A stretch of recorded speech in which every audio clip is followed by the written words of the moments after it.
জুলাইয়ের সেই উত্তাল দিনগুলোয় যার কণ্ঠস্বর ছিল লাখো তরুণের প্রেরণা, সেই দ্রোহী কণ্ঠ আজ স্তব্ধ।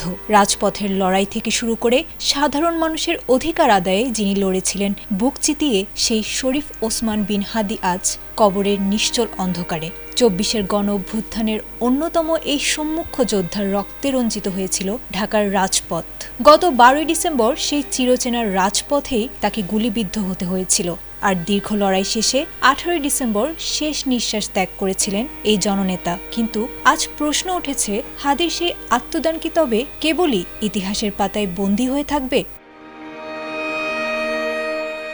বিপ্লবের এই কারিগর চলে যাওয়ার ১ মাস হতে চলল, অথচ হত্যাকারীদের বিচারের দাবিতে এখনও দেখা মেলেনি কোনো দৃশ্যমান অগ্রগতির। রাজপথ কাঁপানো সেই আন্দোলনের ফসল আজ ক্ষমতায় থাকলেও হাদির খুনিদের শনাক্ত বা শাস্তির বিষয়টি যেন হারিয়ে যাচ্ছে এক অজানা পথে। এই দীর্ঘ বিচারহীনতা আর প্রশাসনের রহস্যময় নীরবতা কি তবে কোনো বড় ষড়যন্ত্রের ইঙ্গিত? এই প্রশ্নটি এখন তীরের মতো বিঁধছে শহীদ হাদির পরিবারের বুকে।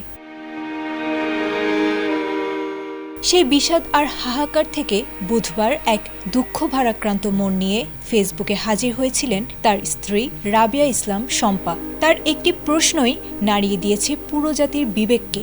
ওসমান হাদির হত্যার বিচার কি আদৌ হবে? স্বামী হারানোর শোকের চেয়েও তার কাছে বড় হয়ে উঠেছে বিচার না পাওয়ার শঙ্কা। শম্পা তার পোস্টে ক্ষোভ আর বিস্ময় নিয়ে প্রশ্ন তুলেছেন, হাদির নিজের হাতে গড়া ইনকিলাব মঞ্চ কেন আজ নিশ্চুপ? কেন তারা কোনো কর্মসূচির ডাক দিচ্ছে না?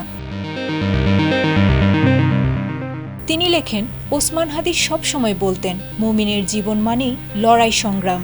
হাদি নেই, কিন্তু তার সেই লড়াইয়ের মন্ত্রই এখন বাঁচিয়ে রেখেছে বিচারের দাবিকে। বিচার আদায়ে এই দীর্ঘসূত্রিতা নিয়ে প্রশ্ন তুলে শম্পা স্পষ্ট জানিয়ে দিয়েছেন, বিচার হতেই হবে যে কোনো মূল্যে, নতুবা এদেশে আর কোনো বিপ্লবী বীর জন্ম নেবে না। হাদির নিজের বলে একটি কথা দিয়ে তিনি স্ট্যাটাসটি শেষ করেছিলেন, দাসত্বই যে জমিনের নিশ্চল নিয়তি, লড়াই সেখানে সর্বোত্তম ইবাদত। রাজপথের সেই লড়াকু সৈনিকের বিচার নিয়ে আজ তার পরিবার সন্দিহান। বিপ্লবীর রক্ত কি তবে বৃথা যাবে, নাকি রাজপথ আবার উত্তাল হবে হাদি হত্যার বিচারের দাবিতে? সেই প্রশ্নই এখন সচেতন মহলে। Report, ATN Bangla.